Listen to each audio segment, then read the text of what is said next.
अस्सलाम वालेकुम फ्रेंड्स, अगर आपका मुर्गा भी क्रॉस करने की कोशिश तो कर रहा है लेकिन क्रॉस नहीं कर रहा, इसके पीछे क्या रीज़न है ये आपको इस वीडियो में हम आपको बताने वाले हैं। So hi guys, this is Waseem and Kaiser. So let's go to वसील वाबी लेटेस्ट वीडियो। अस्सलाम वालेकुम जी दोस्तों, जैसा कि भाई ने कहा कि मुर्गा क्रॉस तो करता है लेकिन उसका कोई फ़ायदा नहीं होता।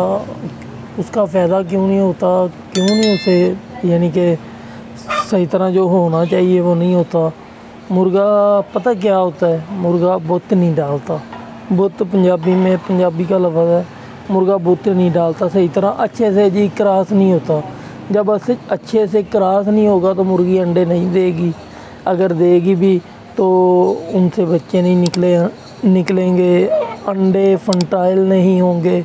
तो लिहाजा इसकी रीज़न क्या है, क्यों ऐसा होता है, मुर्गे ऐसा क्यों करते हैं, क्या वजह बनती है जी। मुर्गे कमज़ोर होते हैं, उनका खाना पीना, उनका दाना ये पूरा नहीं हो रहा होता। जब ताकत पूरी नहीं होती तो मुर्गा अच्छे से क्रॉस नहीं कर पाता। तो हमने क्या करना है, पहले अच्छे से उसकी खुराक अच्छी करेंगे। उसके बाद फिर उसे एक इंजेक्शन लगाएं मेथकबाल का। मेथकबाल आज एक लगा दिया तो 4 दिन बाद आपने एक नैरो बयान लगाना है, जितना वो बर्दाश्त कर सके। मेडिकल स्टोर वाले से या डॉक्टर से किसी से रुजू करें, उससे पूछें कि कितना लगाना चाहिए नैरो बयान। उतना ज़्यादा नहीं लगाना, कम से कम लगाना है।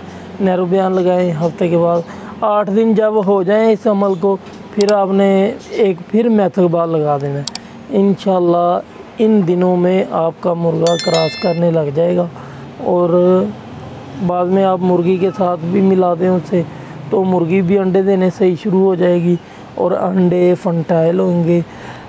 जब भी ये चीज़ करानी हो ना, मुर्गे से अंडे लेने हो या बच्चे लेने हो, पहले उनकी सेवा है। अगर उनकी सेवा नहीं करेंगे तो वो अच्छा रिज़ल्ट नहीं देंगे।